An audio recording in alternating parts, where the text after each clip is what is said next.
Pro, we'll put it like that.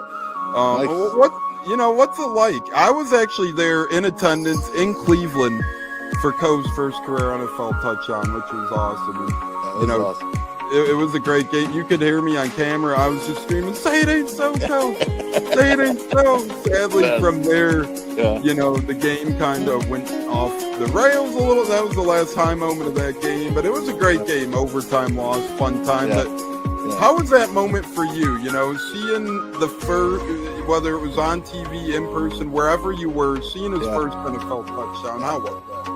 Well, dude, I mean, we were at home because it was a away game. We don't travel to a lot of the away games because we can get into that later. But, to watch that and to think I wished I was there live. So to have your video was so cool. And just that, this is so cool. I mean, that was so cool for us. Catching it from Tom Brady, right? Like, he's got the ball yet. I mean, first NFL touchdown means a lot, right? I mean, as a dad, this is so cool to see. And it was fun to watch. And, it didn't have the outcome we wanted, but still the same. What a memory. What a memory to have, right? So, and honestly, cool. those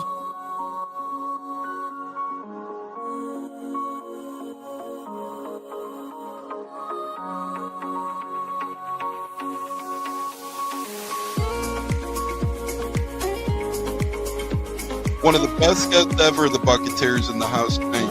You guys hear him on Tampa radio all the time. He's one of the best in the business. My favorite personal in the business. That's why I'm elated tonight. Growing up in the Chicago area, you're used to sports radio. That's what gets me through the day. So this man does help get me through the day, I will say, with the Pat and Aaron show at work. Nothing like it. So it's incredible. It looks like we got Stunna bumbling in. I'm Tampa Tones. We are joined by lead goon tonight, host of the Pat and Aaron show of WDAE, Pat Donovan. And it sounds like Stunna is bumbling a little bit. Going to put him on mute for a second until that gets a little cleared. But we're joined by Pat Donovan. It looks like Stunna's hanging out with Cheech and Chong in a car with the windows up or something over there. It does look like he got a little... No, my camera's broke. And he was trying to pull me in big time. And then I was like, hey, nothing's happened with Indianapolis yet. Like, I really want to give Indy a chance. And then also I talked to Cody Bruton, once he took over Rich McCann, and still like, well, look, I was like, y'all just give me the opportunity to explore free agency, see what's going on, and then can I make it do it. All right, everyone, you are tuned into the Buccateers at wide receiver, Kalen Geiger, and we are about to have a great pod. This is the Buccateers. You're tapped in, and here we go.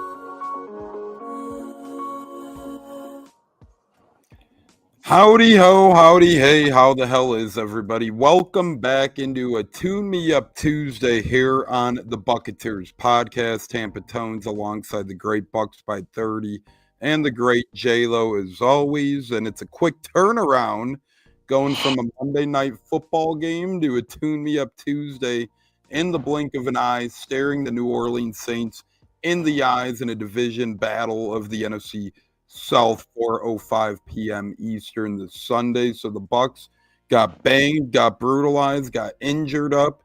Refs and Lions, tall task to battle, but we're going to talk about things from yesterday, things to come on Sunday, and so much more. As the great Richard's joining us. Prayers to Mike Evans. We'll talk about that, his situation on the show. It's terrible.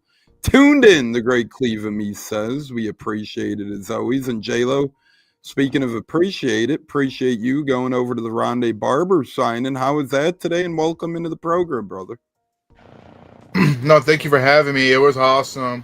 Shout out to Rondé Barber, taking the time, taking pictures, signing autographs for the fans. Really awesome. Just a really awesome guy. Just from childhood to now, still the same person, never changed. I'm not going to show this off right now. He signed my jersey, which is Reebok. So shout out to Rondé Barber for that as well, who was very shocked to see that. So that was awesome, man.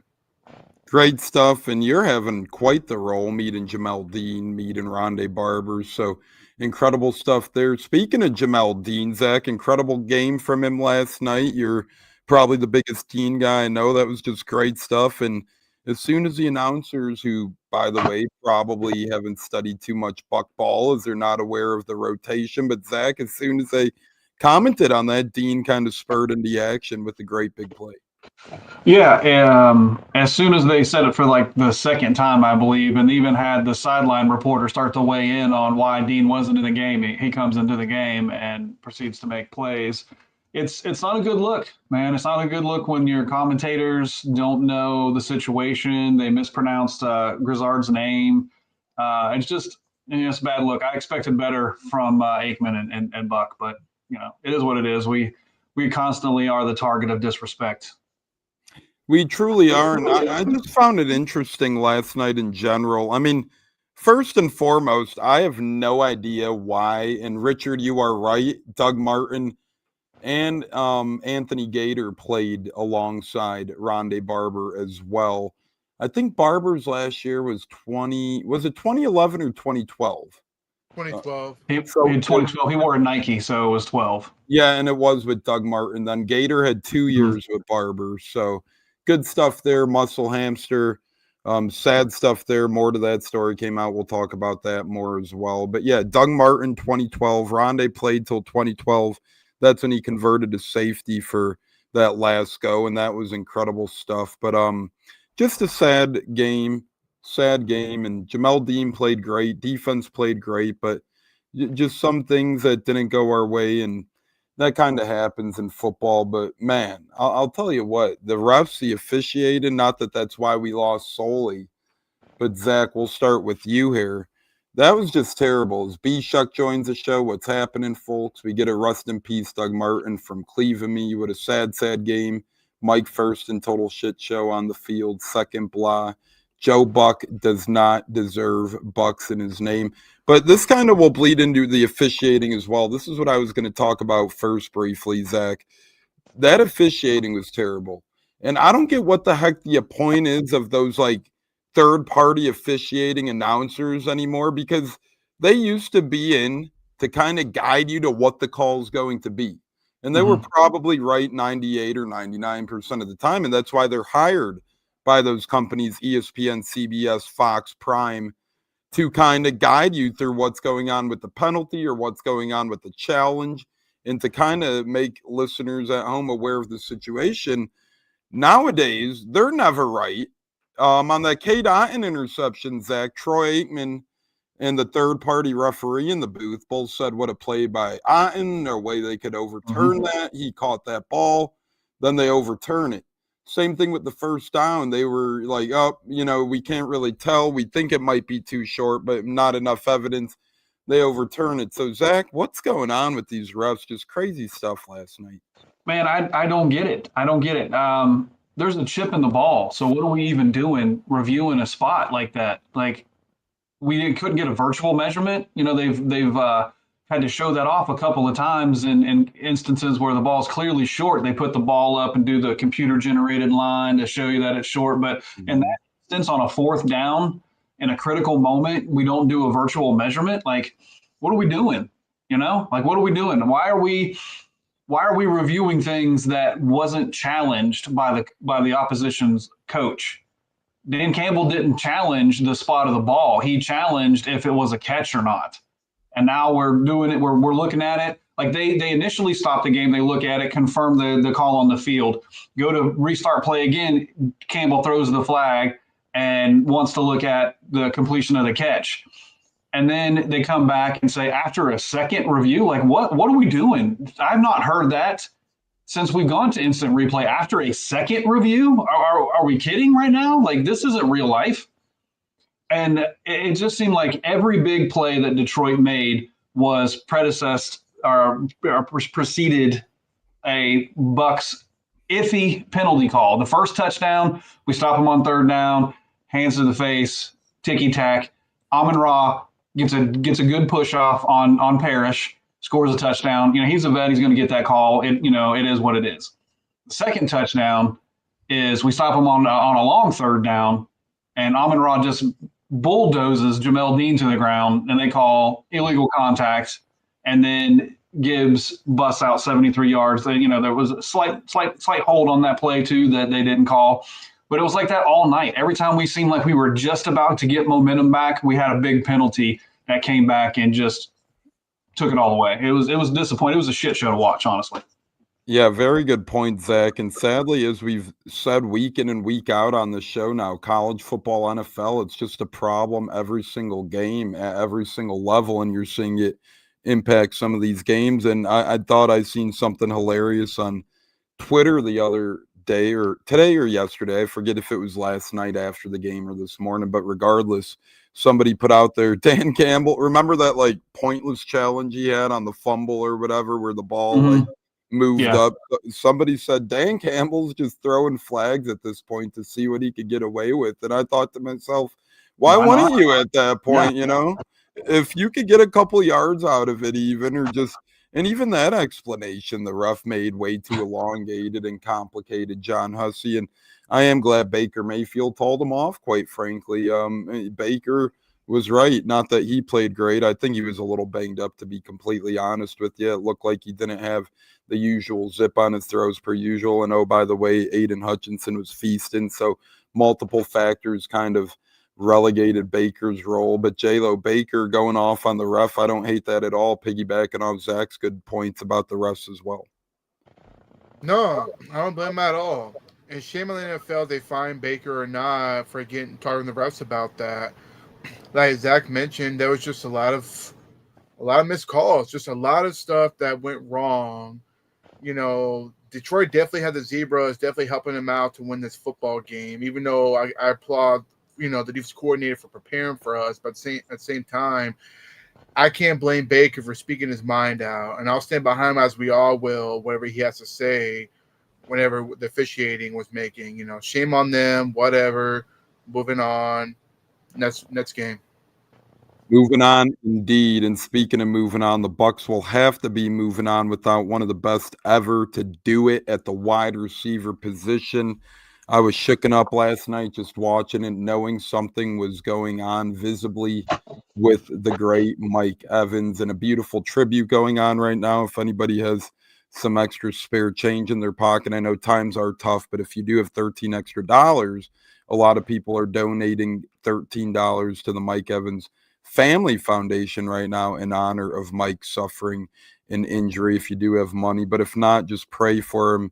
Zach, that was a scary situation. A, you knew something was really wrong when the ball came out, because Mike, when he gets those secure, he never lets those out. B, the look on the field when he was walking off the field, he wasn't even opening his eyes. And C, how long it took him to get up and Levante kind of comforting him. And then D, just the reality kind of hitting slowly and surely that the streak is definitely over. It was just a combination, multitude of sad feelings all in one. Absolutely, man. I've been down in the dumps all day about this. The streak was so important. I know it doesn't have anything to do with the wins and losses, but Mike is Tampa Bay. And he has been such an integral part of our fandom for the last 11 years. And at times, he was the only bright spot on offense. So it felt like we were a small part of that streak with him. And I don't know about you guys, but last year in that Saints game, when he got the record, like, I'm jumping up and down like my kid just scored the game-winning touchdown or something. So we were all invested in that streak. And for it to end like this, man, it's gut-wrenching. I can't imagine how he feels. He's a warrior. He's going to want to be out there, and he's just not able to chase this and set his name apart in the record books. Because Tampa's got that stigma. It's a small market team. Everybody has a harder time getting in. Like, look how long it took Rondé to get into the Hall. I think all three of us agree that Mike's a first ballot Hall of Famer, but are the voters going to see it that way? If he had his name on this record solely, that makes his journey a little bit easier. So it was just awful, man, to see it happen like that. Hard to stomach for a future Bucs Ring of Honor member, future NFL Hall of Famer, in our eyes, first ballot, in a lot of people's eyes, first ballot. Is a great. Olivia says, hey, we love our lady listeners. B-Shuck says, most common bone broken by people. Yes, to clarify, the clavicle was the victim in Mike's body, alongside I'm not sure if it's been confirmed yet, but a lot of people seemingly said a concussion as well. So if you figure that 1-2 punch and already with a 100% hammy, that's just some tough pills to swallow right there, J-Lo. And I know he's not old in terms of real life, and he's not really even old in terms of the football field. But when you're not healthy 100%, you start playing games banged up to begin with. Just stockpiling injury after injury at that point gets tough for anyone, but let alone a guy who's done this since 2014 now. No, that's really heartbreaking. The moment he landed, the moment the ball was coming out, I already knew something happened. And was it concussion? Yeah, he had a concussion. If you saw the way he stood up, all wobbly, you can tell that something was not He right. needed guidance off the field. Mm-hmm. Exactly. I mean, I just feel terrible for him. We all do. You know, we wanted him to break the record. We want to roll into the playoffs. But when you see the man land the way he did, the way he got up was very, like, you know, heart dropping. It's like, oh, shit. Like, this is not Mike. Like, Mike usually gets up, toughs it out, goes to the sideline. But he just looked like he was lost. He was dazed. We can all agree to disagree to that if we want to. But at the end of the day, the streak is over, but at the same time, I'm just glad that he's okay. Yeah, broken collarbone, he'll heal. He'll be here for the playoffs. Now we can focus on just trying to win football games and hope the best for Mike Evans for a speedy recovery. Shout out to him. Like Zach said, he's one of the most favorable people here in Tampa. He is a Tampa Bay Buccaneer for life. And I just hope that he comes back ready to, you know, just healthy, ready to go. Because health is number one. You know, let's hope that he gets healthy, gets over the concussion, because you know what concussions can do to people and their brain and all that in life for the most part. But just sad. I mean, it's just sad to see, and I hope and pray that he recovers well and we'll be ready for him when he comes back. And just go ahead, Zach. Sorry, real quick. I just wanted to say, I wanted to shit on the broadcast just one more time. You know, Mike's laying on the field hurt, and they bring in the rules expert to talk about why it's not a catch. Like, you know, read the room, guys. Come on, man. This is a veteran on the field. His family's probably watching. Can we not pay the man some respect in that moment and not come in here talking about why it's not a catch? And I agree with that. And by the way, I mean, I know it probably wasn't a catch, but you could have almost made the argument that it was a catch. Not that that has anything to do, but he did come down with possession, and then his injury kind of jarred it loose. Now, I'm also not a fan, and I know there's really nothing you can do about it, but I'm really also not a fan of injuries being able to cause fumbles or drops. And I know there's really nothing they could do on that, but it's very unfortunate, specifically fumbles. I hate it when a player goes down because of injury and a fumble happens, but even a drop, it's like Mike clearly caught that, right? Then he gets hurt and he drops it. But shame on the broadcast booth for not focusing on his injury more so than the play on the field. And as Richard alluded to, PI not called, absolutely. They were draped all over him. Baker didn't have a great day, B-Shuck, that's for sure. We'll get into that here in a moment as well. I think he might have been banged up, whatever the case was. Wasn't one of Baker's better days, obviously his worst game so far this season, but he's been great so far, and he even battled yesterday. I mean, we would have been right in that football game if a couple more calls, a couple more plays go our way. Did he miss some throws to Tez and whatnot?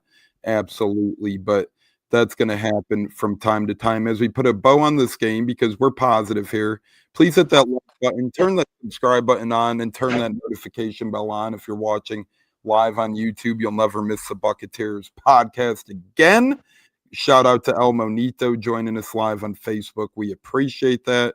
Before we move on to next week, quickly, Zach, Baker Mayfield offense, a little bit stagnant. Defense stepped up outside a few big plays, but overall, one of those games just got to look past and on to New Orleans. Yeah, you know, it's hard to really critique the offense when we can only see the broadcast view. We really can't see what Baker's seeing out there. But I did feel like his internal clock was sped up a little bit. I felt like he remembered those 4.5 sacks from Hutchinson, and that was playing a part of it. He also had, you know, several balls batted down, so I think he was trying to get them up to get them over the line, and that affected it.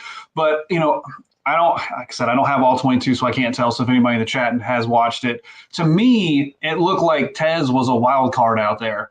Like he was places he wasn't supposed to be. He was off book a couple of times. I know he had the screen pass touchdown, and that's great and all, but there were a couple of times where I felt like, especially when he ran into Mike, like Baker throws that ball like 7 yards further than where the receivers are, and to me that route looked like Ted should have peeled that directly towards the sideline instead of coming back and then running into Mike.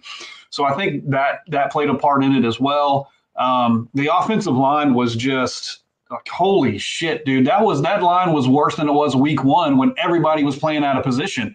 Barton got blowed up multiple times. Wirfs got put in the washing machine at one point from Hutchinson with a nasty spin move. Heck was a liability. Like it was just a crap show all around at every level.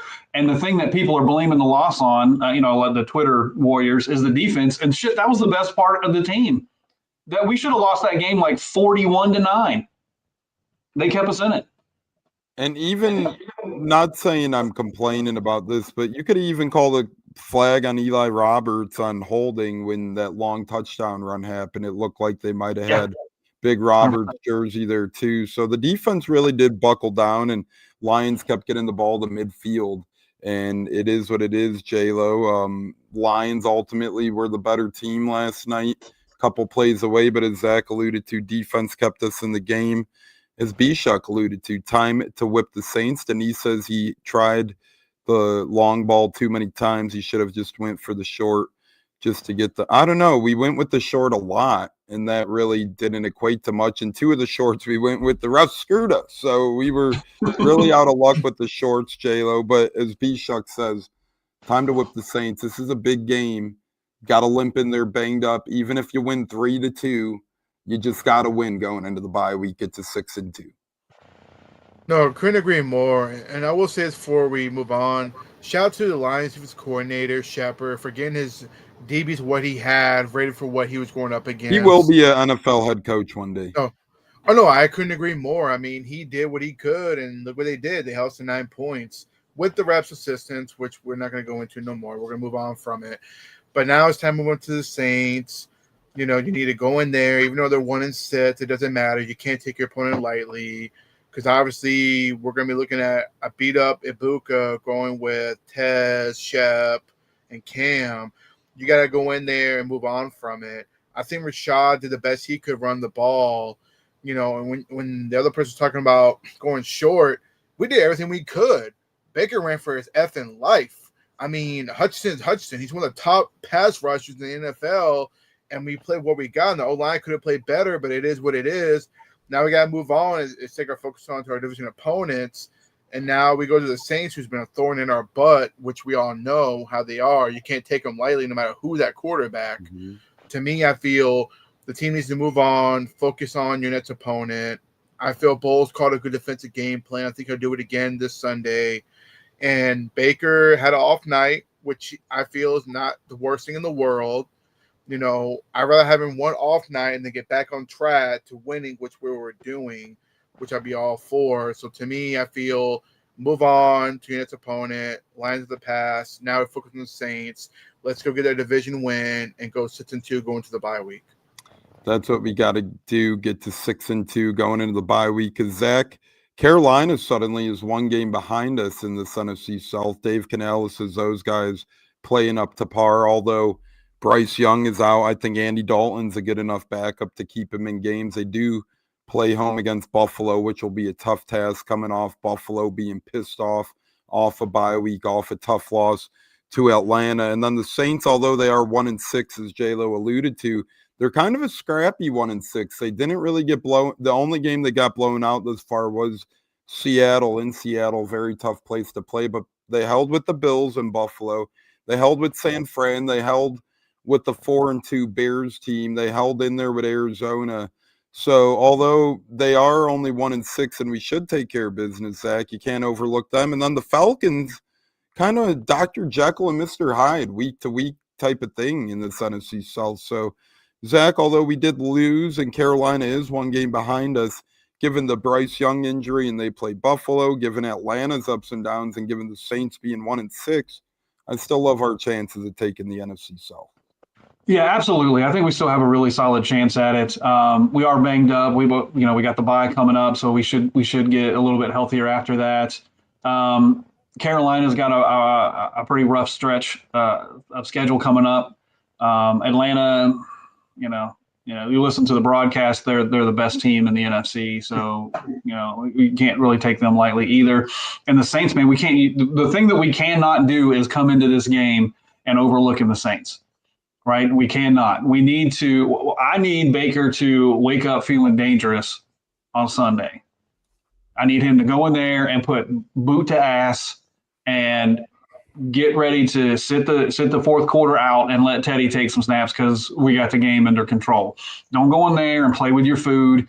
Just go in there and get the job done so we can move on to the bye and try to get healthy and finish this season. But don't go in there and mess around, man. The Saints have always play us tough, especially in New Orleans.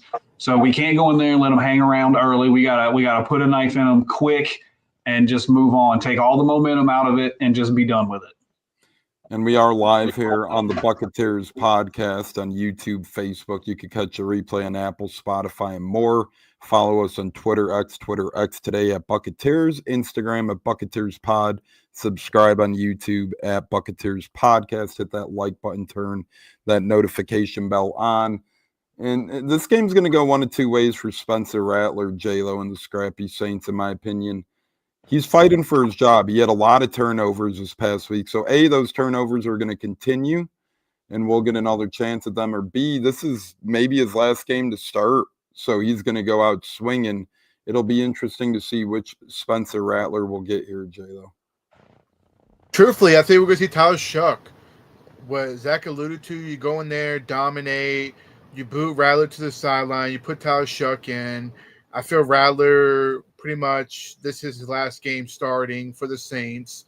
I feel he's going to have a rough start. He may get lucky and get one tutty throw on us. But for the most part, I really think we're going to see Tyler Shuck this coming Sunday. That's how bad I think the Saints really are.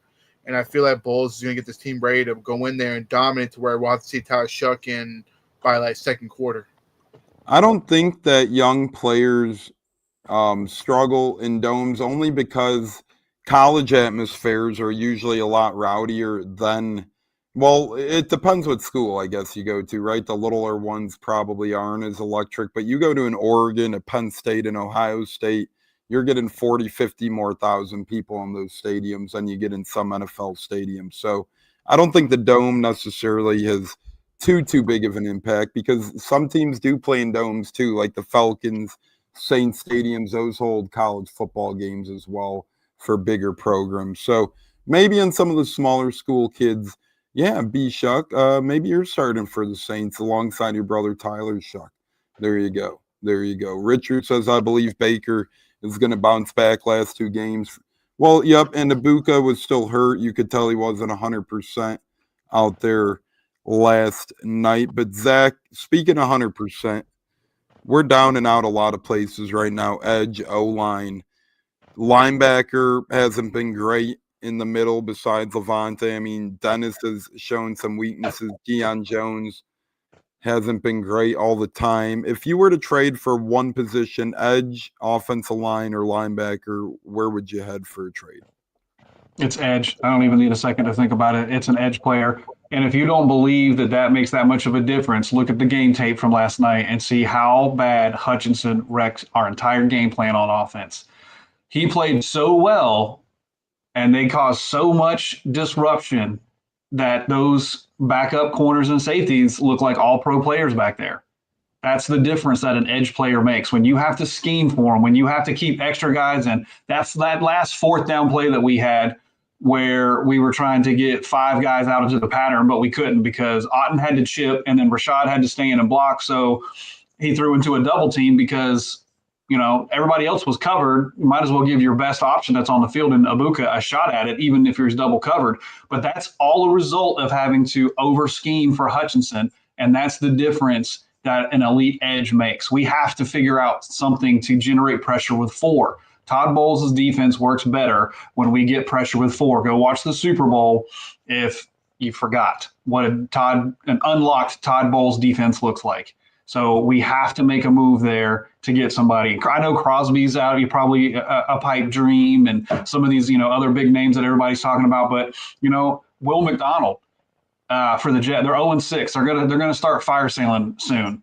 You got Hendrickson up in Cincinnati that he's been inactive, I think, the last 2 games. Miami has 3 guys. Those aren't very high on my list, but they're out there.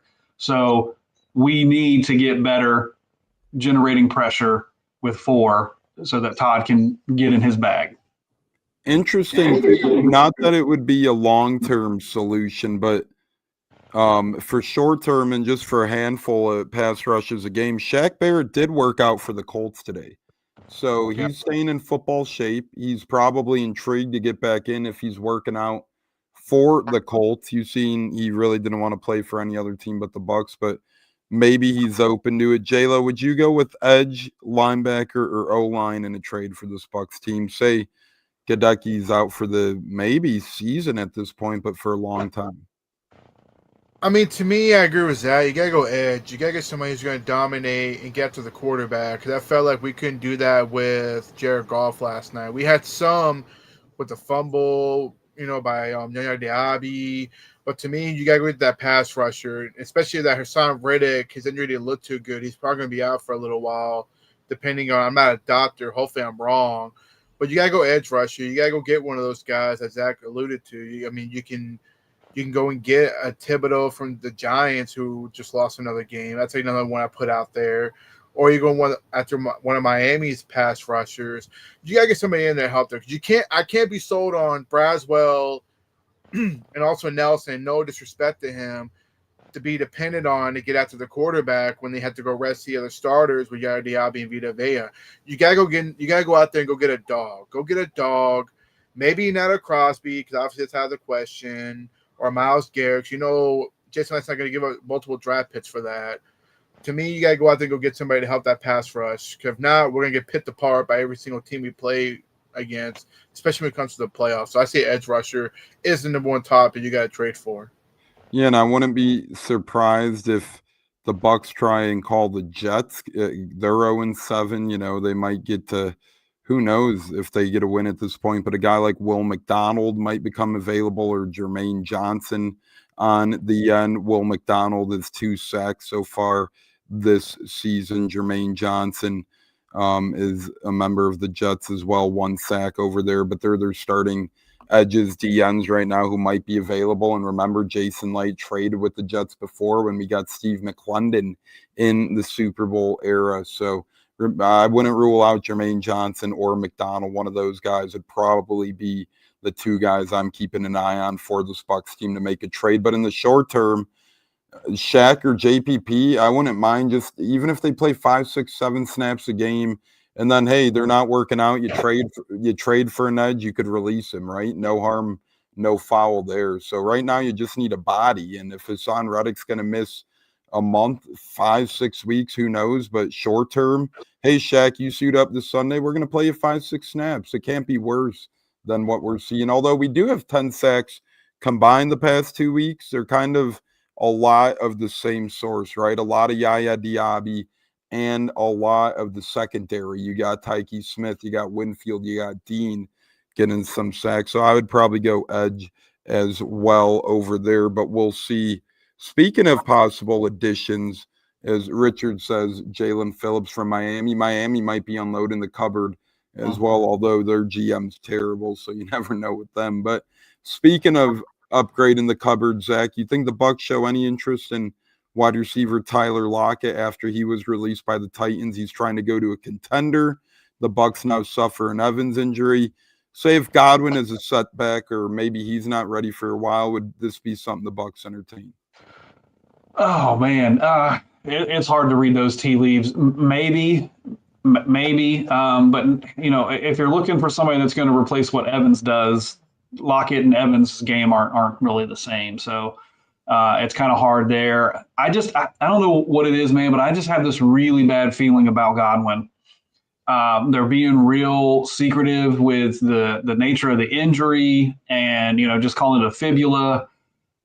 I just have this feeling like he's he's going to get shut down at some point, and we're not going to see him back on the field, which would be devastating to go from the deepest wide receiver room in the NFL, and now where our wide receiver one is a guy that we drafted this year that everybody lost their mind over that we drafted because our resources were so plentiful in that room. But I don't know, maybe, I never want to say no. He's a free agent, so it's not like we got to give him any capital to get him and bring him in, take a look. But I think there's a couple of guys that they could probably come in. We have a couple guys on the practice squad too that could give us some value. We got to hold up long enough to let Baker get him the ball, though. The offensive line has to look better than it did yesterday. Because I'm going to tell you right now, that offense that was on the field yesterday, they ain't beating the Saints. The offense I played yesterday was shit. Yeah, and the Saints defense is scrappy, I will say. I watched the Bears-Saints game. They're going to stick in there. And, yeah, I wouldn't obviously Lockett, sadly, can't bring what Evans does to the table. No one really could. But we're one freak injury away at this point from being a really thin wide receiver room. I mean, say Bucs suffers a setback or Sterling Shepard goes down, God forbid, you're really in trouble then. So I'd almost bring Lockett in just as a veteran presence, and even if he doesn't play a ton, just kind of as that veteran insurance, or maybe not even a Lockett, but a veteran body, right? I would just bring one in potentially to be, hey, if you have to log snaps down the road, we hope not, but you might have to. J-Lo, would you look at the wide receiver room at all? No, I would. I mean, I would look into what's available. Lockett wouldn't be the worst, addition, but compared to Mike's level, I just feel that there's no comparison. Like I agreed with that. The offensive line's got to be better. You got to get Baker time. And if you can't get the run game going, then it's pointless to bring in a guy like Tyler Lockett. I mean, he's a veteran. He's made plays. But to me, you already got receivers in the room that know the playbook and be able to make plays anyway. And a Ryan Miller, who I feel we also confident in, that can go out there and make plays and make a first down, make a touchdown. And Tez Johnson's coming around. Just got to work better on the playbook, on his route running. It's about having that veteran in the room, right? And that's really what you need. If you're without Godwin, if you're without Evans, and then Shepard is that guy you rely on, sure. But then you got Shepard, Igbuka, Miller, Johnson, yes. But it wouldn't be bad to have a guy like Lockett be an elevation guy, practice squad type guy, maybe like a Michael Jordan hybrid. So, yeah, I mean, obviously there's multiple factors in it, and I don't think it's the biggest of need, but I wouldn't be mad at all if they ultimately did bring in a Tyler Lockett, that's for sure. But the O-line, Charlie Heck, we need Gadecki to hopefully get healthy, although that injury is scaring me a little bit. Speaking of scaring me a little bit, our guy Anthony Gaitor is down 7-0 already as FIU battles Kennesaw State live right now on ESPN 2. So go Anthony Gaitor. They're down early, but it's early. It's only the first quarter as they look to battle over their upcoming Buccateers podcast schedule. We will be back with Towing the Line. That'll be releasing either tomorrow or Thursday, so pay attention to that. We had a great Man Cave Monday with Talking Grit and Zach Cohen yesterday. Check that out. We're going to try to get to campus kickoff this week. We'll be back on Saturday at 10:30-ish a.m. Eastern time for our Saturday Showdown Weekend of Football kickoff show. I'll be doing that live from California as well. So fun stuff ahead as we buckle up and bear up and try and brick up for this Bucs Saints matchup, 4:05 Eastern time this Sunday on Fox. Zach, any final words for the program, as we do have to cut it a little short tonight here on the Buccateers, but still always great to talk Bucs ball. Anything else on your mind before we get at it, brother? No, man. It was a tough one. I hate to see it happen that way. The loss is what it is. The injury to Mike is the worst, is the real loss from last night. I couldn't sleep worth a shit last night. Just couldn't shut my mind off. So that's the kind of person that I am, though. This football team affects my mental health. So don't be like that, kids. Go touch grass. Don't, as they say, don't let the football team affect your mental state. But it was rough, man. On to the Saints is all we can do. Hopefully we make some moves, bring in some help off the edge. But I'm not going to hold my breath. But it is what it is, man. It is what it is. Until next Sunday. I'm the same way, Zach. You know, a loss is upsetting. It's tough.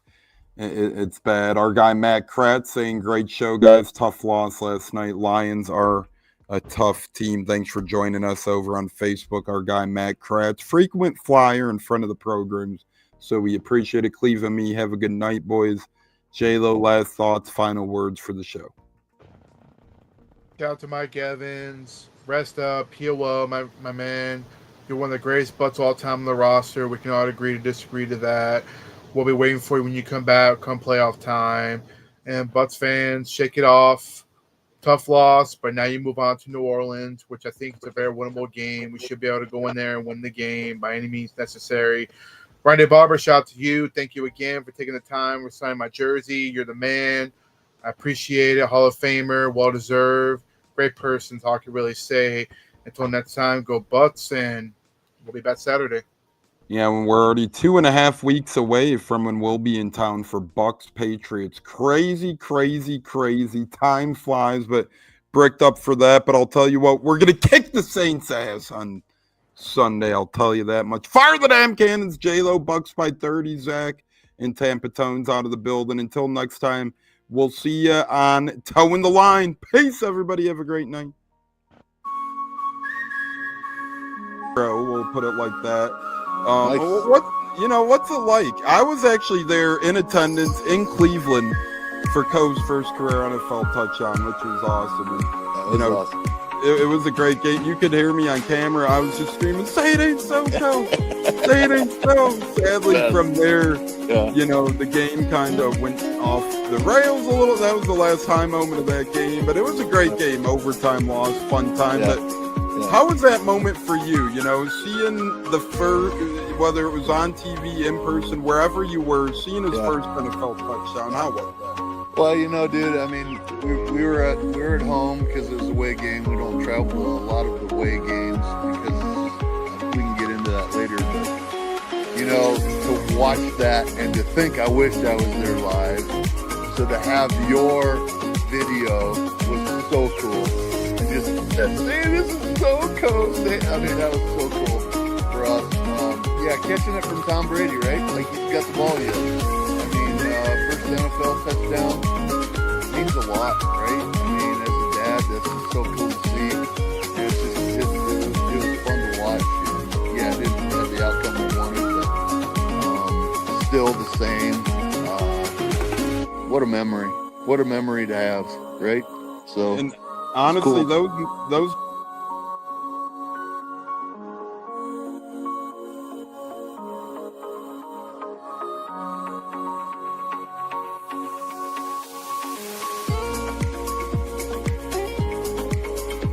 One of the best guests ever, the Buccateers in the house tonight.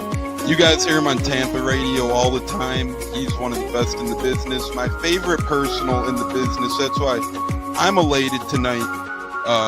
Growing up in the Chicago area, you're used to sports radio. That's what gets me through the day. So this man does help get me through the day, I will say, with the Pat and Aaron show at work. Nothing like it. So it's incredible. It looks like we got Stunna bumbling in. I'm Tampa Tones. We are joined by lead goon tonight, host of the Pat and Aaron show of WDAE, Pat Donovan. And it sounds like Stunna is bumbling a little bit. Going to put him on mute for a second until that gets a little clear. But we're joined by Pat Donovan. It looks like Stunna's hanging out with Cheech and Chong in a car with the windows up or something over there. It does look like you got a little. No, my camera's broke. And he was trying to pull me in big time. And then I was like, hey, nothing's happened with Indianapolis yet. Like, I really want to give Indy a chance. And then also I talked to Cody Gruden, once he took over Rich McCann, still like, well, look, I was like, y'all just give me the opportunity to explore free agency, see what's going on, and then kind of make us do it. All right, everyone, you are tuned into the Buccateers, a wide receiver, Kalen Geiger, and we are about to have a great pod. This is the Buccateers. You're tapped in, and here we go.